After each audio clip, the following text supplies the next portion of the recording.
СМС порака од обвинителката Вилма Русковска до апелациониот судија Јани Нича, но и незината изјава дека ќе отвори финансиска истрага за судиите и ја скара обвинителката со судиите кои одредија домашен притвор на Катица Јанева. Лута поради одлуката за укинување на затворскиот притвор, Русковска испратила порака и до судијата, а денеска апелација ја објави во соопштение. Ако ти со советот сте пуштиле Катица, да знаеш дека од гаки ќе ви истресам цел совет со финансиски истрага. Заради судии како вас, никогаш нема во ЕУ да влеземе. Ако не е твој совет, се извинувам, ама ако сте вие, ќе видите. Судиите Јани Нича, Сафет Кадрие и Зоран Димитриевски се тројцата од апелација кој вчера попладнето одредија домашен притвор за Јанева. Денеска свикаа интен колегиум на кој повикаа и представници од судскиот совет. Ниту Кадрие, ниту од судскиот совет не сакаа да го коментираат однесувањето на Јанева. Таа СМС порака што ја слушнавме во јавноста ќе биде предмет на соопштението на денешната. Ние имавме како кривичен оддел колегиум и од тој колегиум произлегуваше дека треба за јавноста да се пушти едно соопштение. Ќе добиете соопштение.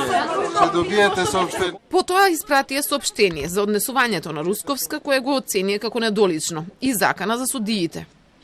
Ваквото постапување на јавен обвинител представува преседан во правосудниот систем со кој директно се нарушува угледот на судот.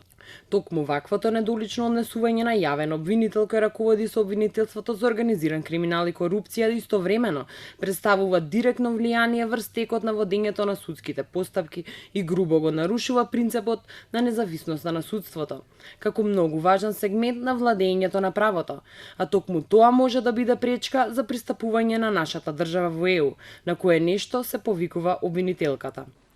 За обвинителството изјавата и пораката на Русковска не се мешање во судската власт, туку само израз на моментално разочарување по сознанието за донесената одлука во предмет во кој по опсежна предистражна и истражна постапка и поднесено обвинение очекува судска разрешница. За адвокатката на Јанева пак ова во најмала рака е притисок врз судството. Апсолутно недозволена, непримерна, па и еден вид на преседан од ваков тип. Со вакви изјави сметаме дека на некој начин тоа е и притисок на судството и на нивните одлуки и испраќа една лоша порака према сите судии.